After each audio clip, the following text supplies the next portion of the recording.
I give you enough time to start the whatever it was you needed to start, right? Yeah, I just had to convert her file. She's all good. Perfect. Now. All right, good. All right. This is it, everybody. Sit back and relax as we begin this show in 3, 2, 1. Well, Clara's been aboard with me for 2 years, and I just can't leave her here in a foreign country, especially with her condition, so delicate and all. My dad got out. We got to go find him.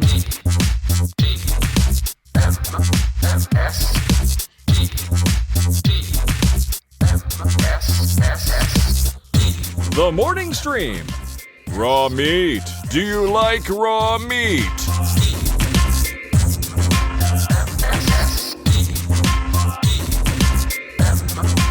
Hello, everybody, and welcome to TMS. It's the morning stream for Tuesday, August 6th, 2024. I'm Scott Johnson. That's Brian Debby. Hello, Scott. Hi. Hi, Brian. Sorry, I was swallowing some coffee there. Sometimes that happens. A swallow. A swallow is better than spitting coffee, I hear. I agree. They're not so fine to me at Panera when I spit the coffee back at them. No. You still got that deal where you can go there. Coffee? You can go there any day, right? Anytime. Get a coffee there? Any day. And then they give me a free pastry for my birthday. So it's like I'm taking their money. I still haven't been to a Panera. I gotta fix that, just so I can say I went. I mean, it's not even that it's that big a deal. I just need to go. It's not really that big a deal, and you won't be. It's not like you're going to say, "Where has this been all my life?" You'll say, "Well, that is an adequate sandwich." Or actually, get their salads are really good. Their soups. Yeah, they have a really good. I don't know. How are you about a butternut squash? I like that.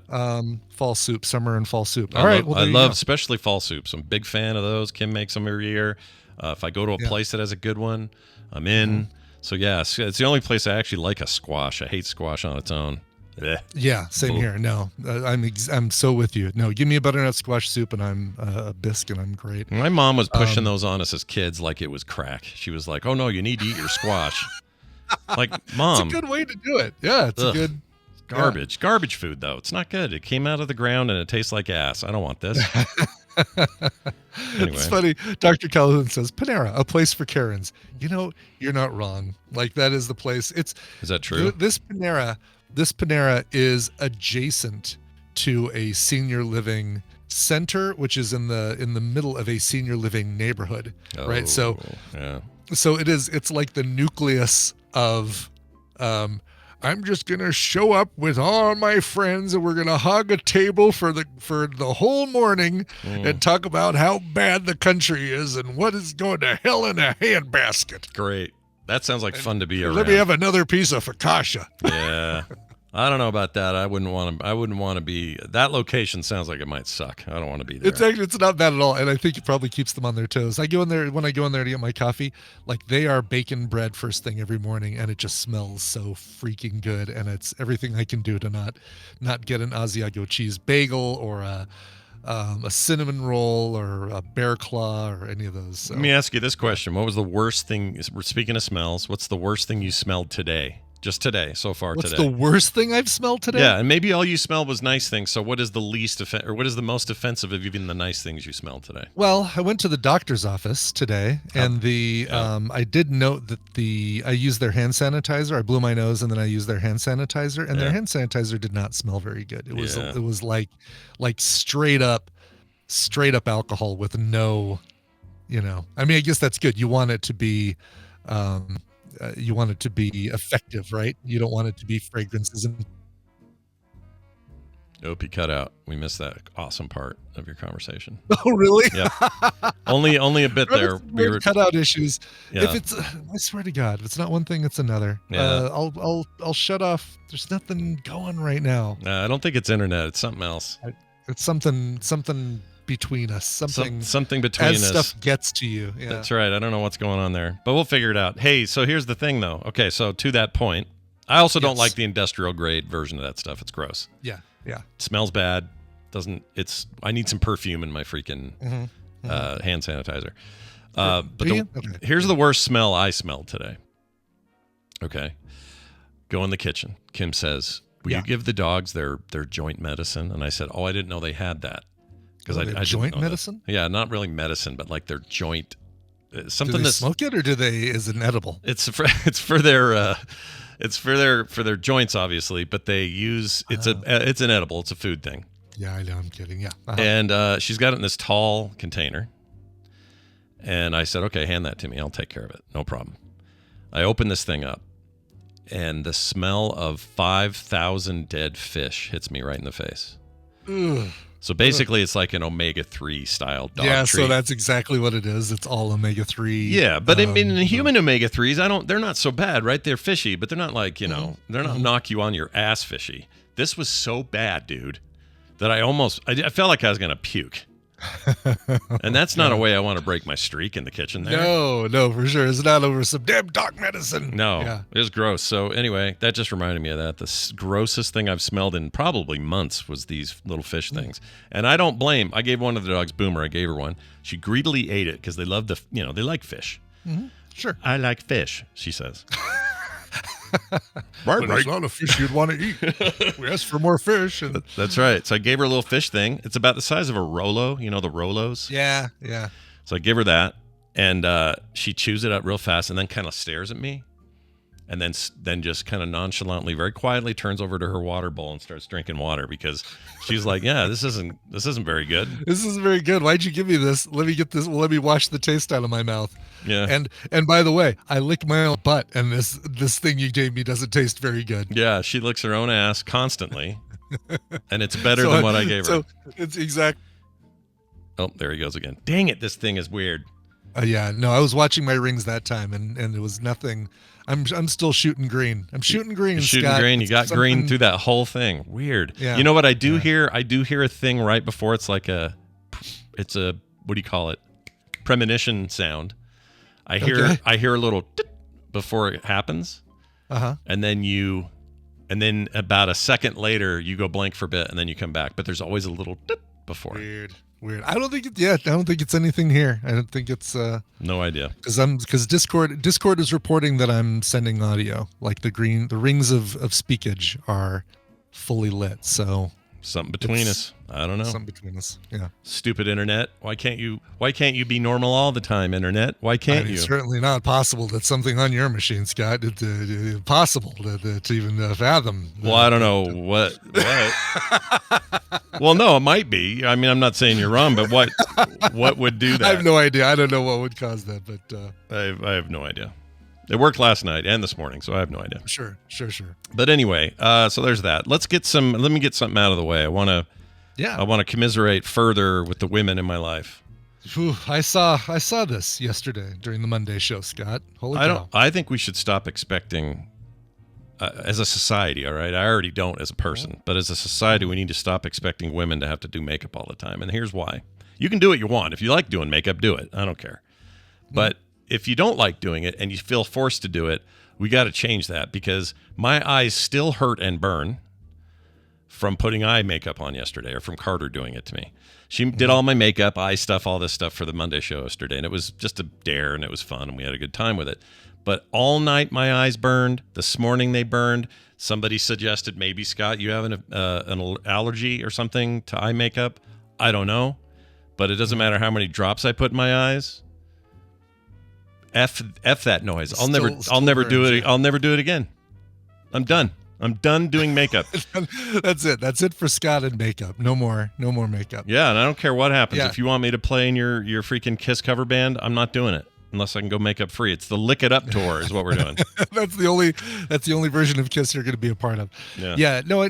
Keep in mind, I mean, a lot of women don't wear makeup for others. They wear it for themselves, for their own. Yeah, that's what I'm saying. They can keep doing confidence and going out and exactly. But anyone who feels like they feel pressure to and they would rather not, we all need to give them as much berth as they want. Don't wear it. No, I would never want someone to wear makeup for me. Like if Tina wears makeup, she wears it for herself. She wears it, for work, whatever. But I've seen her without makeup. She's absolutely lovely, and she doesn't wear it for me. Yeah. So I'm just saying, if it hurts your eyes, you'll get no pressure from me. All right? Because it sucks. Right now they burn. My eyes burn now. And I have washed it. I washed it entirely yesterday multiple times. And a shower this morning. It doesn't matter. It's still burning. So freaking... Yeah. Was Carter going for like a little Clockwork Orange meets David Bowie kind of thing with your eye makeup yesterday, or what was? There's a little bit of cabaret with Alan Cumming kind of vibe going on there. Gotcha. Yeah. Okay. I don't know if she was aiming for that, but that's what we kind of ended up with. That's certainly what was going. Yeah, what was happening there. Yeah, she struggled at first because she was like, I don't know what I want to do here, and we made a video of this part, and it'll go up soon. But basically, she just kind of made it up as we went. She thought I had certain color advantages, but they didn't really work out. So like this orange thing she had going on here didn't really work, and I'm kind of too pale for Are this. you a summer, Scott? Did she determine that if you're a summer? I don't even know if I know what that is. I don't know what that is either. I've heard people say it, but I don't know. I just know that it's not fun. I don't know. I mean, I know this is fun for someone. They have whole YouTube channels dedicated to let's get ready, everybody ready. Okay, we're trying this stuff from Korea. It's amazing stuff. This base is amazing. Like, that's great. It's got its own thing going, and you guys don't mind doing it, but I'm never doing that again. I hated it. Even for Halloween. What would I even? I'm just not doing it. It's just not happening. Hey, Scott, you want to be the Joker this year? No, I don't. Come on, a little smeared lipstick on your lips. That's fine for the Joker. You don't have to put something in your eyes for that. Yeah, it's true. Lipstick's okay. I could do that. Yeah. That didn't bother me. I did kiss the baby. Nick brought the baby over yesterday, and I kissed the baby on the head with my makeup lips and left a big old lip mark on her head. So that was cool. Yeah, I like that. Hey, we got an email from Craig. Craig has a couple things he'd like to share with us. He says, hi. I wanted to let you know why it's 999 in the UK in relation to the conversation you guys had on Thursday's show. This is about the emergency numbers. He says it was in 1937 when it was first brought in due to a house fire in 1935 where 5 women were killed, and they went with 999 because it was the easiest number to dial on an old rotary phone. They couldn't do 000 for technical reasons, so 999 was the next option. So that is the shortest little to do on a rotary phone, as opposed to what are they called now? The touchtone. Well, not even touchtones. Yeah, what rotary? What rotary to touchtone to? What is it now? Digital. I mean, it's still, you're still touching things in order. You're still touching things like it is a touchtone phone, but there's not an actual button to press. Right, but it makes sense that the 9s are so close to that little stop bar that you would go with the 3 9s. So this is the most sensible answer. We've gotten a few people saying what they think it is. To the send bar, yeah. Yeah, this to me is the most reasonable reason that you would do 999 and not something else. So now it makes sense to me. I wasn't even thinking about rotary era. I was thinking that's too close to those buttons. Some little kid can hit it too easy. Well, yeah, this is before buttons. This is when, oh no, the fire! The fire! And you got to go zhick, zhick, zhick. You know? Yeah. But no, one was the closest one. Like when you spun that dial, 1 was right next to the metal trigger thing where it stopped. Oh, 9's not? 9 was the furthest, right? 9 or 0 was the furthest. Like 0 was and then 9 was the second furthest. So 111 was the 111 would have been the shortest to do the rotary. So they're saying, so when he says it was the easiest number to dial, I got that wrong in my head. I'm not sure why that would be. Yeah. This shouldn't be easier than 111, right? I don't know. Now I'm confused again. 111 would be, 999, the easiest number to dial on an old rotary phone. Is it because it's so far on the end you can't go further to screw up? It's just the furthest away, so you're always going to get the 9. But it just seems like you'd have to wait. So why wouldn't you do the 1, which is closest? Right. You're still at the end line, so you're not going past it. But you're going zick, zick, zick instead of I can't think of any physical reason why the 9 would be easier to dial, because there would be times, and you and I, remember this from our old rotary phone dial days, you'd be dialing somebody, you call someone, you get to that last number, and there would be, your finger would catch on something, and it would hesitate on spinning the knob or something, and you'd have to start over and hang up and dial the whole number again. Right. Yeah. So I hated that era. I didn't like rotary phones, and I'm glad they went away. I'll just say that. Yeah. As soon as we got our portable button pushing business in the 80s. Our touch tones. Touch-tone was great. Yeah, that whole thing, it's fascinating, right? Because it wasn't the turning of the number, it was the release, pulling your finger out of the rotary and having it go for that length of time that would send that number through to the switchboard to to get it going. Yep. And you had to Such do a at wild least thing. 7 of them. At least 7 every time. Or not 7, I guess. Yeah, 7. you'd have to do 7. Well, area code, I guess sometimes you go more, but. Yeah, but at least 7 digits. And you and I are both fortunately not old enough to know the time when you would call the operator and say, yeah, could you give me Beechwood 45789? Thanks. That must have been wild. My grandma did that. She was a switchboard operator, and she really liked that job, but it sounded crazy. She'd tell us stories where they'd get really busy on holidays, and she'd have to work the board on like a Christmas or something. You'd have to wait for somebody to talk to then have them direct you to the person you really wanted to talk to. Yeah. I wish she sent me a picture forever ago of her at the board. I wish I don't know where it went. Oh, that's cool. Yeah. Got to find that. It was awesome. Well, anyway, he also goes on to say on a different topic, Brian was talking about having a mask in his car when he lifts. Excuse me. And I'm sure some people may have thought, why not open your window so that would make it, but that would make it worse. You need to open the opposite window because that's where the airflow will go towards. You don't want it coming right past you. Love the show, Craig T from the UK. I was thinking, so I think about that, right? Like if somebody gets in and they're coughing and I don't want to be I don't want to make it obvious, but I want to open the window next to them and my window so that as air comes into my window on the left side, front left, it goes through the car, out their window, and takes whatever germs and virus and everything with them. Yeah. So I would, it wouldn't have my window. It wouldn't work with just my window open because the air would be coming in and going out that window and basically like running all the viruses right past my face. Does your car do that thing where if you open the rear windows only and not the fronts, the car goes? Yes, I hate that. Like it's like you're putting your hands over your ears and going wop wop wop wop wop. It drives me freaking crazy. And people do that, right? Like they'll get in my car and they'll open the back window and it's like, oh nope, I've got to open any of the front windows to help offset that pressure. Yeah. I'm super sensitive to that. Which reminds me, there's a New York law somewhere in some New York county that passed a local law that if you wear a mask in public, you can be arrested.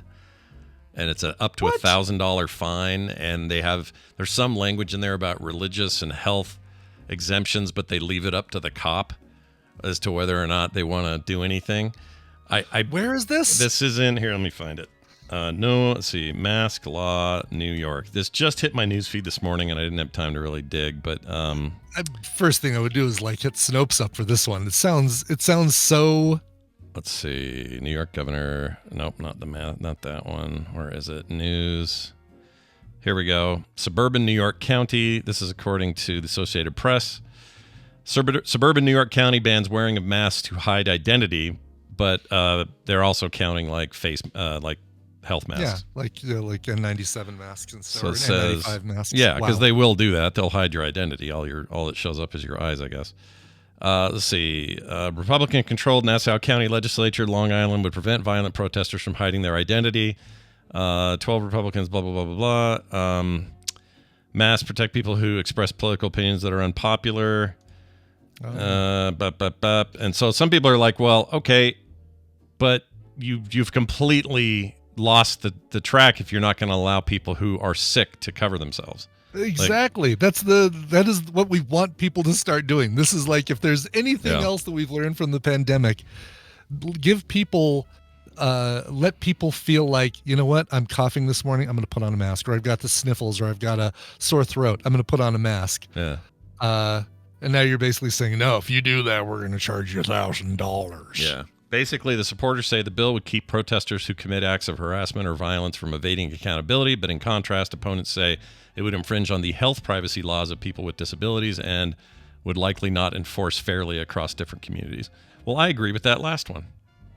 Yeah. You know? Yeah. Like, come on, you guys. So just make it a law. You're not allowed to protest with a mask on. Yeah. How about that?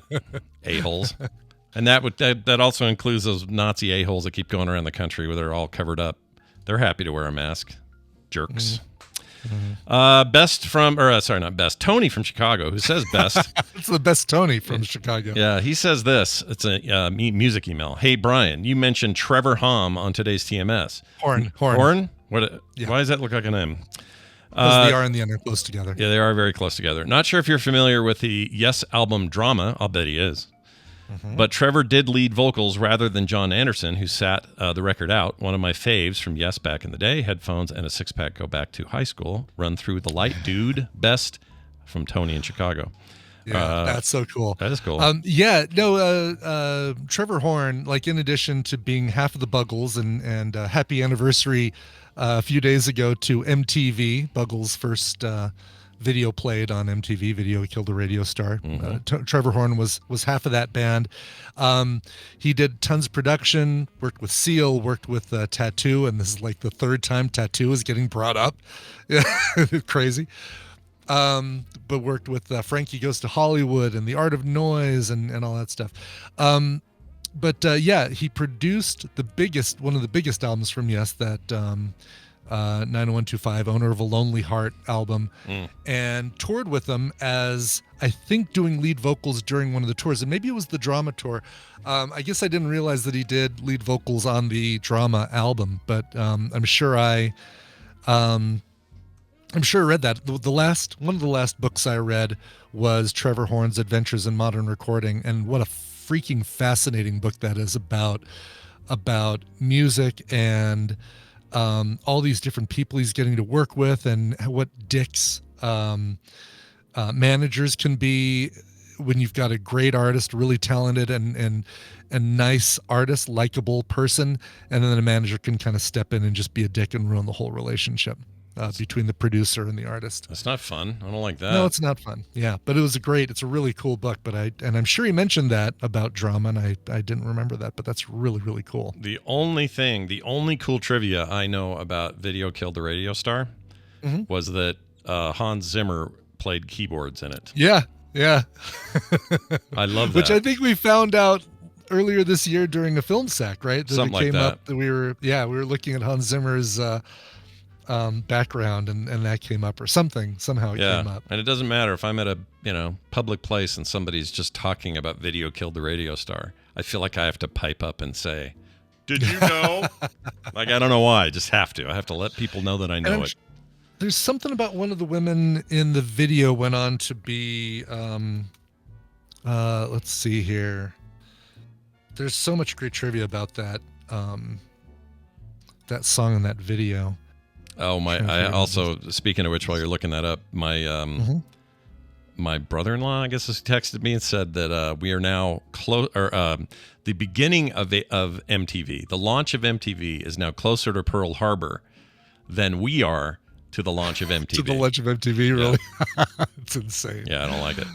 Let's see here. So Russ Mulcahy, Australian director Russell Mulcahy directed it. We've seen a bunch of his stuff on Film Sack as well. Yeah, that name comes up a lot on there. Yeah.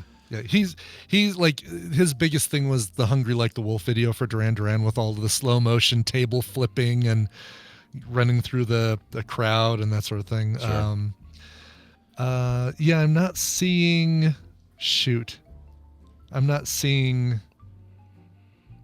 who the actresses were.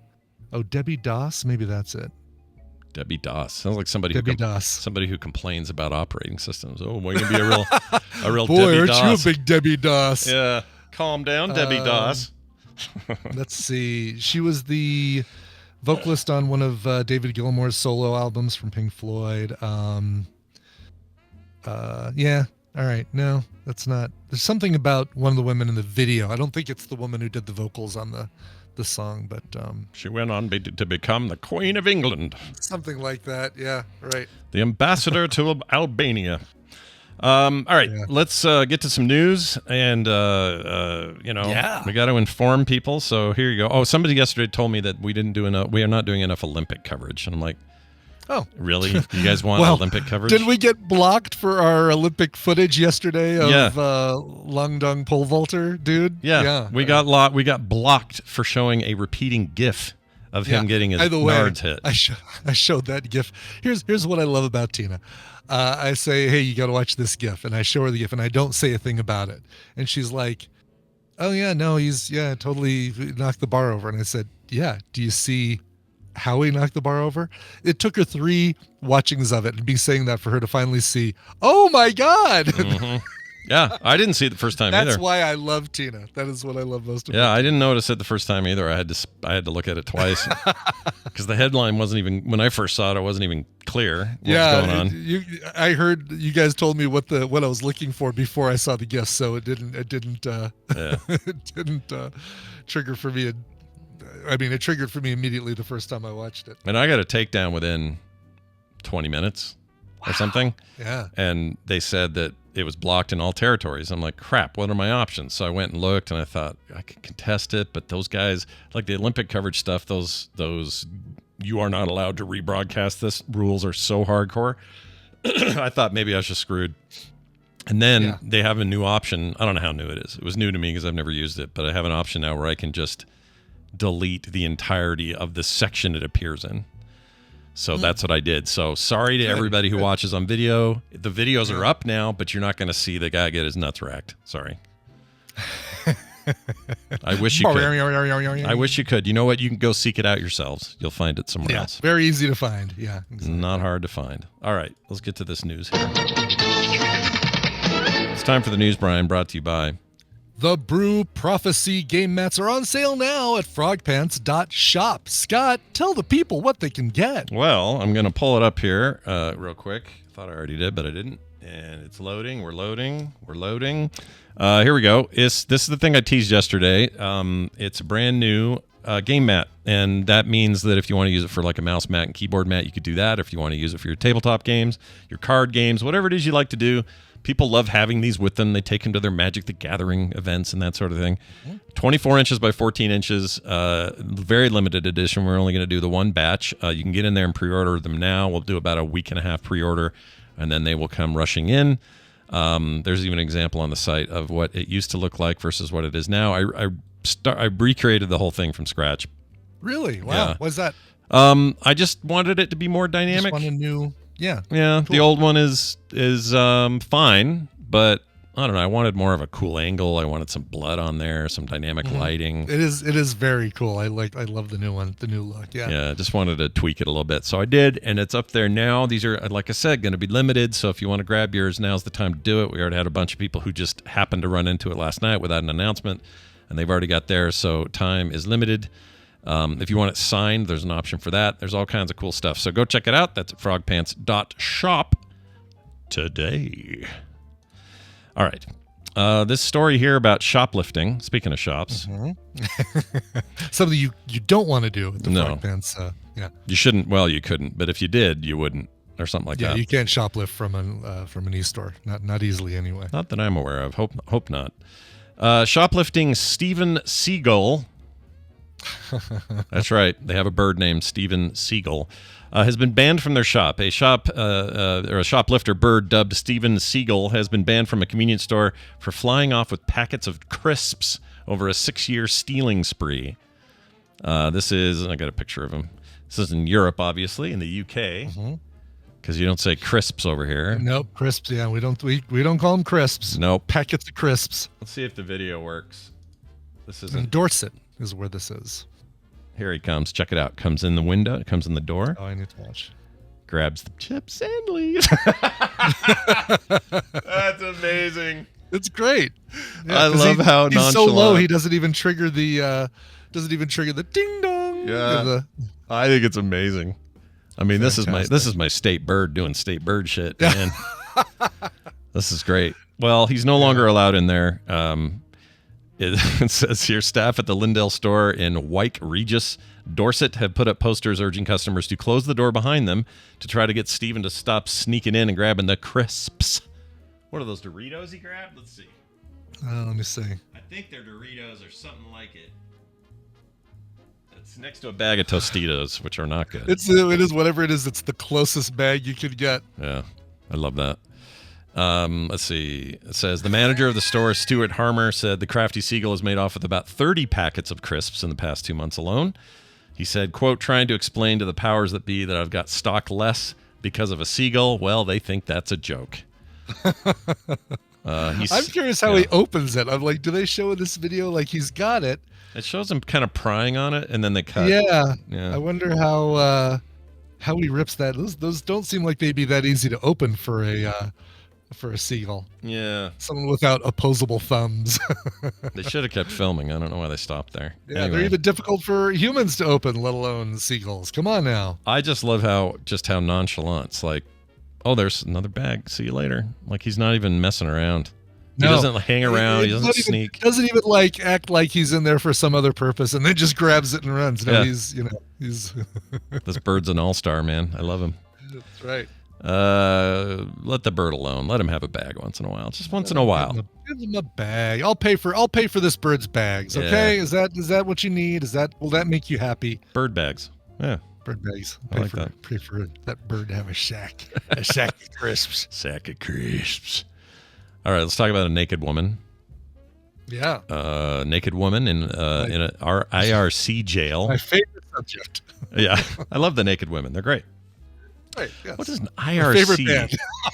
Oh, Indian River County is IRC. I'm like, IRC, like the chat relay thing? That's an interesting. Yeah, it was an IRC jail. She mentioned a Nigerian prince and was put into IRC jail, selling followers, and they put her in IRC jail. Moderator just timed them out for an hour. Right. She tried violently jamming a sandwich into a cellmate's mouth. Oh man, can't have that. Wow. Oh, that's gnarly. Please tell me the whole time she was yelling, "You want the sandwich? You want the sandwich? Here, eat the sandwich." I mean, she may as well have. It would have gotten her in the same amount of trouble. The woman already locked up in the Indian River County Jail was arrested again Monday after allegedly trying to force her cellmate to eat a sandwich from the floor. Some real what's his name vibes. Who ate the burger? Hasselhoff. Hasselhoff burger. Oh, yeah, this is enforcement of the 5-second rule. The 5-second law is really being enforced here. And I would say to our audience, if you are behind on your memes and you've never seen that, go seek out Hasselhoff on the floor of the burger. It's something else, man. You'll never be able to watch Baywatch the same way again. Or any of his bad TV shows that he made. Mm-hmm. Knight Rider, sure. I love that show, but I'm not going to lie and say it was good. All right. Here's the thing about my childhood's television. A-Team, Knight Rider, all that stuff, Manimal, whatever. I have fond feelings for it. I would be there on time to watch it. It's really kind of all we had also. But I'm not going to lie to you and say this was great television. It never was. No, it was never great. Love Boat, on the other hand, while you were watching all that, I was watching the Peabody Award-winning Love Boat and just seeing what kind of hijinks Gopher and Doc we're going to get into that week. I mean, you guys think that modern, like, network-based procedurals are lame and overspent and, overdone or whatever. Yeah. It's still so much better than what we had growing up. It totally. Wasn't great. Totally. I can't think of what I'd consider to be a show that's on now, currently running on now, that is of the low quality of what all the things we had to choose from in the 80s. Yeah, I actually don't think it exists. And somebody out there could tell me different. There were shows that were hugely popular, but popular doesn't always mean good. Like the Dukes of Hazzard was a top 3 show, but it wasn't good. I mean, come on. Good. It wasn't even that funny. At least what I heard wasn't good. I guess I've watched a couple episodes because you've made me. I mean, the closest we ever got to, I don't know. I mean, Dallas was a big deal, but it wasn't good. I guess the straight up reality garbage like the Real Housewives stuff or Below Decks or anything on Bravo. Really, anything on Bravo, I think that's pretty bad. Yeah. Is the difference is like of the quality that we had to choose from in the 80s. Yeah, that's fair. It's just but when you're talking about actual fictional scripted television, I can't think of anything on now that's as bad as Knight Rider, A-Team, Love Boat, any of that stuff that we had to choose from. And later in the 80s, things got better. Hill Street Blues and, some dramas, LA Law, that kind of stuff. Things got better toward the end. But in those early years, especially like adventure-y, science fiction-y, any of that, what a desert that was, dude. Oh yeah. I mean, Quantum Leap coming in the late 80s, early 90s. Was that late? Did that cross into the late 80s? Was 89 or something? 88, 89, something like that. Yeah. And then crossing in the 90s. I think that's when things started to change. And I think what really the biggest sea change was 95 with or was it earlier? 92, 93 for Sopranos or X-Files. Sopranos was way later. X-Files. Yeah, Sopranos was 99, I think. 99, yeah. Oh, yeah. I think, right? Sopranos 99, I think. I don't remember. But yeah, you didn't see, and that was, of course, cable even then, and that was still sort of unusual. But for network TV, I feel like things didn't change for a long time. And part of it, I think, is TV was actor jail in the 80s. You know, you weren't good enough for movies, so what did you do? No, you schlepped it down here, and you never crossed over. Now everyone's crossing over. It's like a highfalutin thing to be on a good TV show. So, all right. Anyway, this naked woman. Let's get back to her. According to the sheriff, she grew violent when the victim refused to eat the sandwich. So she started trying jabbing the food into the woman's mouth. She is accused of cornering the cellmate, grabbing her hair, and trying to force the victim to swallow the sandwich. Gallagher also allegedly wrapped her arm around the victim, looking like she was trying to choke the woman. It took multiple deputies to detain the nude Gallagher. That's okay. Well, now it's starting making sense. Gallagher. Yeah. Never mind. Now that you say last name Gallagher, it's all stuff is all coming together. Yeah. Right. That's what I mean, I feel like is she Irish? Does she shorten it to Gack? Is she? Does she explode watermelons on? Eat the sandwich. Eat the sandwich. It's gonna go to waste. Gallagher, they had to restrain her. The deputy noted during the struggle, as authorities tried to restrain her into the chair, she bit one lieutenant and struck other deputies, according to this affidavit. So, wow, yeah, it's not great. Look, and they really just barely mentioned the fact that she was naked. Like, it's really. Yeah, they really get into the nude. The video shows her naked in her cell when she grabbed the sandwich off the floor and tried to get the other woman to eat it. No explanation. You know, they're really focused on the sandwich. Yeah, why is the naked part, which feels like bearing the lead, why is that not explained? I mean, I understand that we're probably dealing with somebody with either some extreme mental illness or drug-caused something, or I don't know what, but something. Why are they allowed to be in a cell together and she can just sit around naked? I mean, maybe that's okay. I don't know. I don't know what jail etiquette is in 2024. No idea. Robert F. Kennedy Jr. You might be familiar with his presidential run as an independent. Yeah. He's got some weird stuff to say. He does, yeah. Oh, boy, does he. Yeah, boy, I don't know if you've seen the latest episode of John Oliver's This Week Tonight, but or Last Week Tonight. It is all about RFK Jr. and holy cow, he's got some issues. Does he get into his brain worm? Is that a thing? Yeah, the dead worm they found in his brain, and I know. I keep wanting to call it This Week Tonight. Last Week Tonight. Did he eat a dog? He ate a dog or something? Wasn't that a thing too? Oh, was that a thing? I don't know, but barbecued a dog or something. He claims to be. I never did anything that was anti-vax. Never said anything anti-vax, and then it's like, but yeah, here's all these clips of you doing all this anti-vax stuff in your trip to Samoa and convincing them not to get vaccinated for a giant measles outbreak that killed, a few hundred people. Blah blah blah. It's like, oh, geez, man, this guy. He's just kind of. What is Cheryl Hines doing? What is she doing? I don't know. She's she needs to curb her enthusiasm. You know what I mean? Independent presidential candidate Robert F. Kennedy Jr. once retrieved a bear that was killed by a motorist and then left it in New York Central Park with a bicycle on top of it, sparking a mystery that consumed a city a decade ago. But he's now admitted to it. He's like, yeah, I did it. Kennedy described the 2014 incident, so 10 years ago, in a video that was posted on social media on Sunday, adding it would be included in a New Yorker article that he was expecting to be damaging. So he was trying to get out ahead of it, basically. The article was published Monday, included a photo of Kennedy with his fingers in the bear's bloodied mouth and a mock grimace on his face. His left pant leg appears to have blood stains on it. In this very bizarre incident, Kennedy's quixotic campaign that has divided his famous family and left Republicans and Democrats alike concerned about his potential impact on the race. Kennedy has acknowledged a parasite that lodged in his brain and died. He denied eating a dog after a friend shared a photo with Vanity Fair magazine showing Kennedy dramatically preparing to take a bite of a charred animal that looked like a dog. Oh my God. He claims it's a goat. I still have questions if it's a goat. Jeez. I don't care if it's a goat. That's still weird. Yeah, it's still damn weird. In the video, Kennedy recounts the story of actress Roseanne Barr. Says he was heading to a falconry excursion with a friend when a woman driving ahead of him hit and killed the young bear with her vehicle. He says he then put it in his own car, intending to skin it and eat the meat, but the day got away from him. The day got away from so he dragged it into the park and put a bicycle on top of it. Yeah. This is the weirdest part of the whole thing is like, oh, I'm going to take a picture with this dead bear. Haha, this is really funny. All right, well, I guess I'm done. You know, I should really put a bicycle on top of this dead bear. Yeah.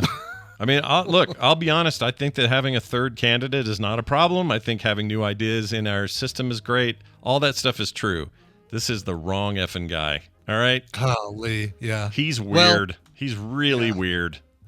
Like, that's weird. Yeah, I don't think that even the never Trumpers would consider this far wackadoo. You know, this level of wackadoo. Yeah. I mean, I guess if you told me our only choices this fall were him or Trump, oh gosh, let's not even think about this scenario.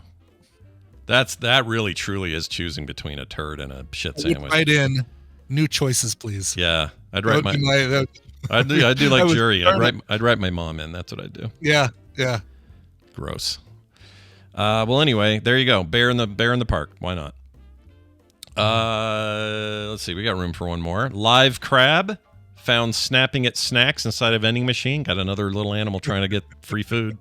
Aw, poor thing. Well, yeah, no kidding. The seagull, the bear, and now the live crab. Didn't do this on purpose. It wasn't supposed to be all animal based today. I guess one lady was naked, but she's sort of an animal. Anyway, there was a live crab found at snapping at snacks inside a vending machine. A man in Iowa found something very unusual stuck in a vending machine. Sosa Mesa said when he took a photo after several people tried to use second-floor vending machines located on the Francis Building in downtown Sioux City. Mesa, who works at Pepsi, sent the photo to KTIV, which I think is KT intravenous. Anyway. I was like, K-Tiv. K-Tiv. We want to have one here called K-Jazz, and it's spelled K-J-Z-Z. Oh, yeah, I'm sure jazz is the first thing you think of when you see those four letters together. Yeah, I really don't like it. I think they need to change it because we've had it for a long time. They carry the local jazz games, and I just don't like K-Jizz. That's what people call K-Jizz. Yeah. Anyway, let's see. Where was this here? On Thursday, several people wanted to get some snacks from the machine, found something else snapping at them instead. They thought it was a mouse. It wasn't. Maintenance for the Francis Building called Pepsi about what was happening, so Mesa was sent out to check on the machine. When he got there, he found out that a crab was in there. Snapping at people. Snip, snip, snip. Get the F away from my snacks. I'm a crab. Yeah. My Cheetos. By the time Mesa got to the machine on Friday morning, the crab was dead. Oh. The crab never got what it needed, I guess. It's interesting looking at the photo. I was expecting it to be fully inside the vending machine, like where the little springs are and that sort of thing. But looking at the photo, he's in the place where you just retrieve the food, like after it's come out. Oh, so, right. Yeah. Yeah. Why not? Why didn't somebody take him out of there and get him somewhere safe? It's lame. I bet they were just chicken. They were like, call Pepsi. Make Pepsi do it. You know, is Pepsi okay? I want my grandma's soft batch cookies. Hey, Bill, do you want to take that out? No. Is Pepsi okay? Yeah, we'll get Pepsi to do it. Pepsi is okay in this case. Get it? My Pepsi is okay joke? Get it? Yeah, I get you. Yeah. Well, there you go. Live crabs to taking a break. When we come back from this break, we're going to spend some time with Amy. She's got some books to recommend. I have one that I just started that I will definitely mention. And It's book time. It's that time of the month. So come back in a minute after this song break from Brian. Yeah, let's go to Dallas, Texas, and some rock. This is some heavier stuff for you people who demand the heavier stuff. I like it too. That's a qualification, by the way. I don't just play like, well, I think other people like it. I don't like it, but I think other people will. Nope, it's got to pass the Brian test. If I don't like it, it does not get played. But I like this. This is a band called Empires, but they have two I's in the name, don't we all? They've got a brand new single called Never Enough. The song tells the story of how hard it is to walk away from a bad relationship. We've all been in a situation that doesn't work, but we can't let go. All the little reminders we think, the scars we carry around with us, written by a podcaster about a longtime co-host. Wait a minute. Weird. The band is called Empires. This is the song Never Enough. We got meth, ice, glass, E's, K's, X, Mitsu's, Ames, Colombian H. You're not in agony? Wait, are you serious?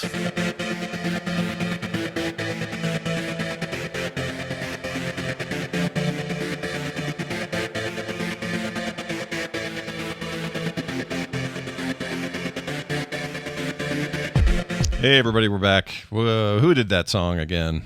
That song was done by Empires. That's right, because they've got two I's in the middle of their name. Empires. Brand new song called Never Enough. Big thanks to the O'Donnell Media Group for sending that one along over to me. Chris O'Donnell and his side project of running a record company. Fantastic. That's right, and his Robin nipples. That's right. Did he have nipples too, or was it just bat nipples? Oh, he definitely had nipples. Yeah. He had nipples too. Yeah, it was like, yeah. Chum nipples, they call them. Hello, Chum. Oh, come on, Chum. Let's go stop the Joker. Yep. Those nipples are great. All right, check this out, y'all. Where is it? This. One of the things that I enjoy also is reading.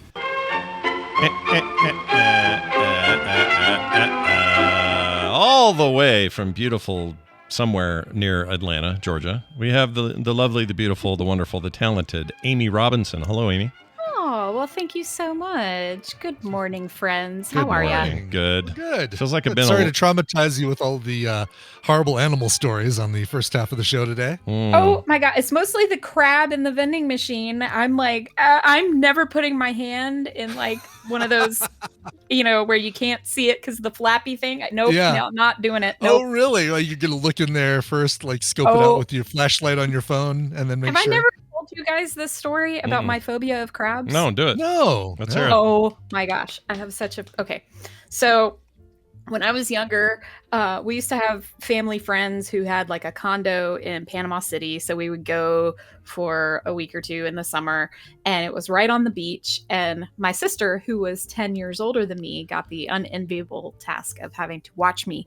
But she would just sit on one of those, those aluminum folding chairs that we all had, that had like the plaid cloth things, right? Straps. There were plasticky cloth, straps. Yes, that one would tear, and then that whole chair would be useless. Yeah. Yes, exactly that. So she'd sit out on one of those, and I would go out into the water and play with my little pail. You could see it, right? Like the little plastic pail with the scallopy handle and the shovel and whatnot. And I'd just be playing out there in the water. And I scooped up a big thing of water, and in it, now again, I'm like 4 or 5 years old.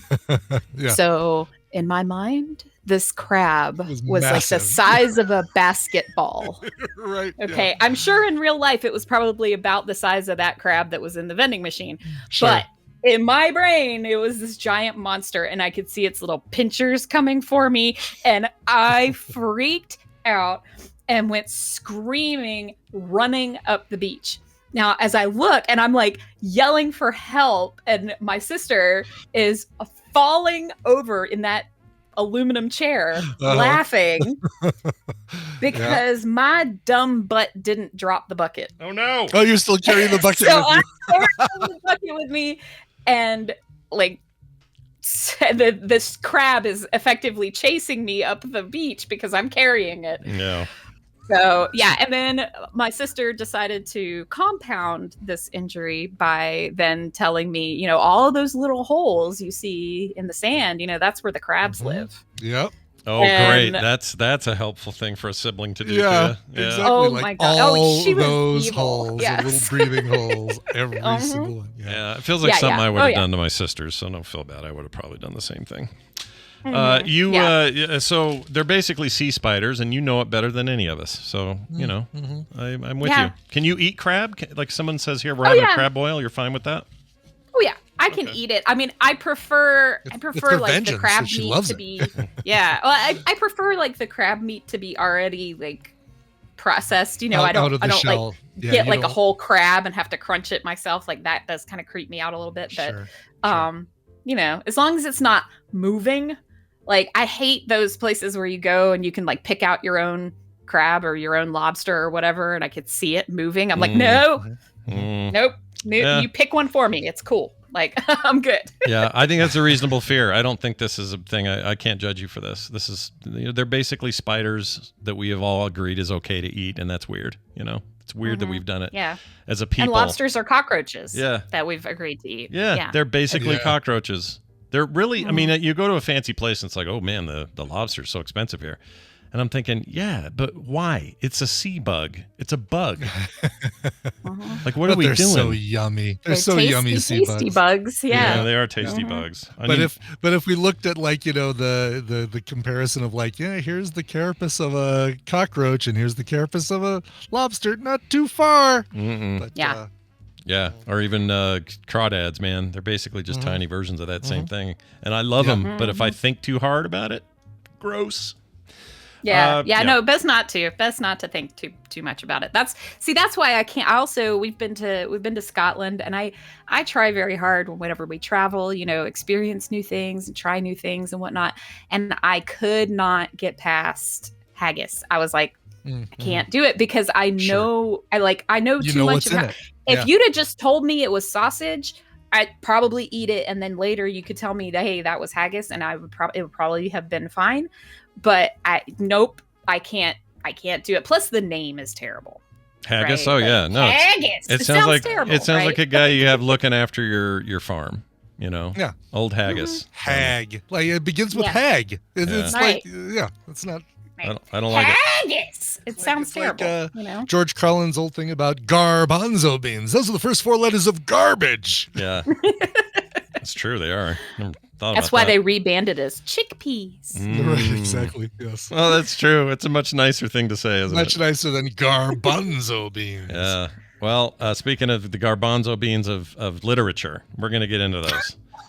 You've got 2 files today, which means you've probably got 2 books to recommend today, I assume. I do have 2 books to recommend today. So we'll go. I take it you can probably see the file names on them. Yep. So one of them has a 1 after the date, so you can play that one first. And I will not set this one up because that's better. All right, better to not. Here it is. What's 2 plus 2? Whoops, hold on. What's 2 plus 2?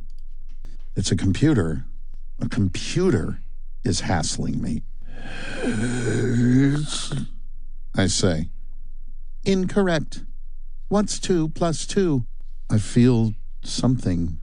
I'm lying down. I'm on something soft. A bed. I think my eyes are closed. All I have to do is open them. I try, but nothing happens. Why can't I open my eyes? Open. And open. Open, dang it.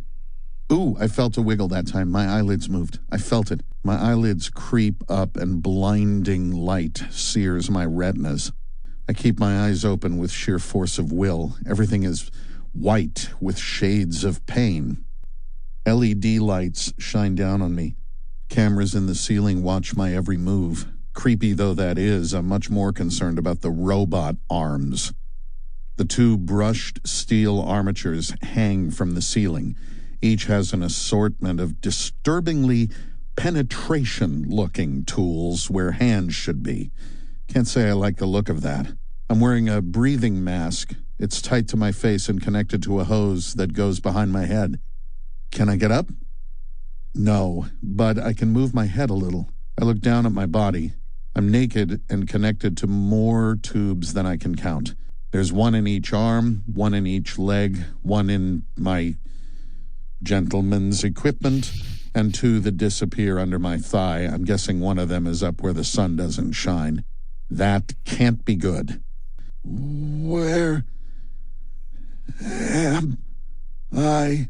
This sounds like a rough time for this guy. Right? Yeah. Sorry. I knew that one was a little bit longer than a clip I would normally play, but it just really sets the scene for literally the beginning of this book. And it's, that when you start reading this book, as much as he knows, and it's great. So this is Project Hail Mary by Andy Weir. And Andy Weir, of course, who wrote The Martian. Yeah. And if any of you read The Martian, loved it, and then read Artemis and were kind of disappointed, thought maybe Andy Weir was a one-trick pony, this is very much a return to form. If you liked The Martian, you will like Project Hail Mary. And I had kind of resisted that for a while because I was in that camp. I was like, couldn't really get through Artemis, man, but Project Hail Mary, good stuff. It's got the same kind of irreverence that his character of Mark Watney has in The Martian is present in this character here, but also like as much science, as much problem solving, all that kind of stuff. It's all in there and it's good. Somebody says, that they enjoyed Artemis. That's great. I'm not saying Artemis was bad. It just didn't hit the buttons I was expecting it to hit coming from Andy Weir. It's also very hard to follow up something as successful as that first book. Your sophomore effort is always tricky. Yeah. Right. Exactly. And then, like I say, when you start this book, he wakes up on a table and there's a robot asking him what's 2 + 2, and he can't quite speak, and that's all he knows. And so he spends the rest of the book. Now you can deduce, because of the cover of the book has like an astronaut doing an EVA, that he's probably in space. And so there are things that are given away from the blurb and whatnot. But but you're basically figuring all this out along with him. And the way that the narrative is crafted, he gets little pieces of his memory as like a flashback. Oh no. Nope, you're back. I heard that too. You're good. You're back. Oh yeah, I saw Discord like did a funky thing on me there. But yeah, he sort of has some amnesia about who he is, and like at one point he tries to figure out like why he leans towards not swearing, which is kind of hilarious. Like he says things like, "I don't give a flying fudge," and he's like, "Wait, flying what? Really? Why?" What? And so he has to figure that out, like why he's predicated towards, or has a predilection towards not swearing, and which is kind of humorous. And the pieces sort of come together as flashbacks, and like I say, the way that the narrative is crafted, it's kind of more fun the less you know going into it, because you can kind of figure out the puzzle along with him. And it's really good. Was that him reading it, or is that who was that? The narrator? No, that was Ray Porter, who was narrating it. And you might recognize his voice because the last time I was on and I recommended We Are Legion, We Are Bob, same narrator. Oh, that might be why. It sounded really familiar and I couldn't place it. So that might have been it. Yeah. So I really enjoyed it. Like I couldn't stop listening to it, could not stop consuming it, and I constantly wanted to know what was going to happen happen next. And and it's an enjoyable, fun ride similar to The Martian. It's a nice time to remind everybody that he was a chief, or one of the chief engineers on Warcraft 3 at Blizzard before he broke out and became a very successful writer. Writing. Yeah. Guy's cool. Awesome. I didn't even know you had a new book out. So you're informing us as well as entertaining us today. Nice job. Yeah, I mean, it's not that new. It came out in 2021, but as with all things like the last 4 years, like I feel like anything that kind of came out in the last 4 years can be kind of new to anyone, really, because what is time? Time, means nothing. What is time? So, what is time? What even is it? Awesome. Well, there's book number 1, everybody. What do you got else for us today? Yes.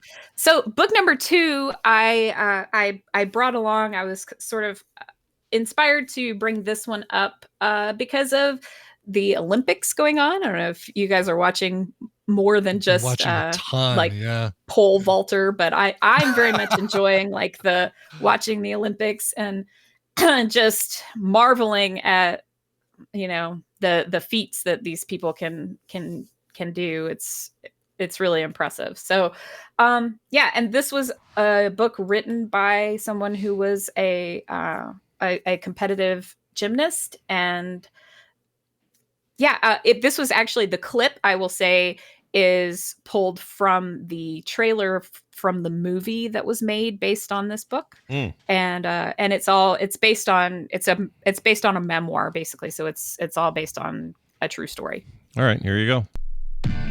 That's it, Danny. Excellent.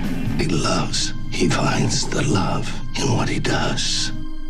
I think I hear Nick Nolte in there. Nick Nolte, yeah, you for sure. do indeed hear Is that the warrior? Nick Nolte. That's the warrior, isn't it?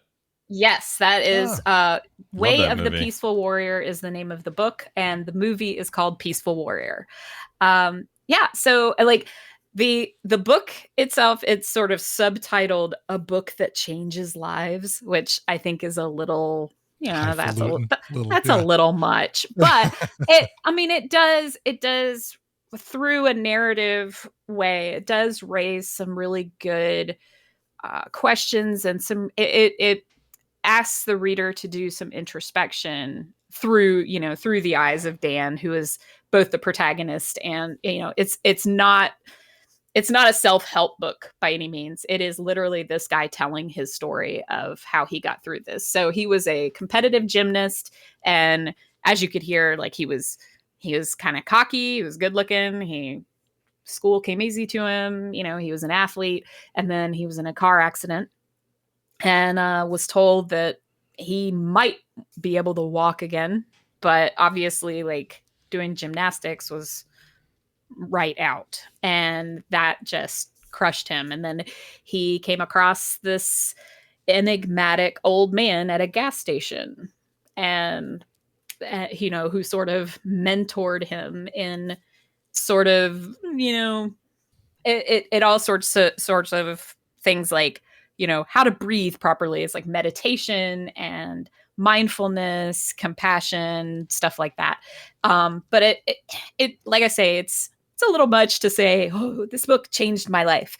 I mean, in some ways, a lot of books that we read change our lives, right? Like you are what you read. Mm-hmm. But, this one does, give some good inspiration for letting you know that you might have more power than you think. And, you might be able to do great things if you allow yourself to. I think I confused it with a whole other movie with the name Warrior in it. So he did a movie called Warrior. This is not it. That's a UFC thing with Tom Hardy and stuff. Also a great movie. Don't get me wrong. Yeah. But this is the 06 Peaceful Warrior, right? Peaceful Warrior. Right. Yes. Okay. Mm-hmm. And the book and the movie differ. Like they have the same kind of narrative around, Dan Millman's life, but the book concentrates more on kind of the spiritual journey that he kind of goes on with this guy who he calls Socrates. He never actually learns his name. He just calls him Socrates. But the movie is more of a sports movie. I'll say that. Like it feels more like a sports movie. Like if you watch the movie, it's kind of like watching the Miracle Season. If you ever saw that, like where the volleyball team, where the girl dies and then like the team sucks and they have to like fight their way back and all that. So that's also a good movie. Recommend that movie as an aside. But it's kind of like that. It feels like a sports movie. I like sports movies, overcoming all odds sports movies. I am unabashedly I don't care those. if they're tropey. Yeah, totally. I don't care if you can predict that they're going to beat the odds and succeed in the end. I'm totally in for it, for all of it. Yeah. And so it's just like two different ways to tell this same story. And I enjoyed them both, to be honest. So there you go. Cool. So again, this book was Way of the Peaceful Warrior by Dan Millman.